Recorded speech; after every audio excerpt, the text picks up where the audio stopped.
bana ba Israeli ba thoma ho rapela medimo e shile ore Joshua ho bona wa bitsa ore nkgetheleng ka jenu gore re tla rapela mang go bana nna le bantlo yaka re tla dula moreneng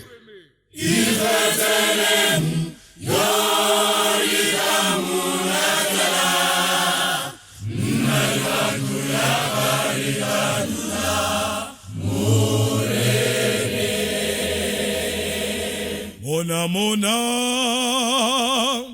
re tla dula re rapela. Mona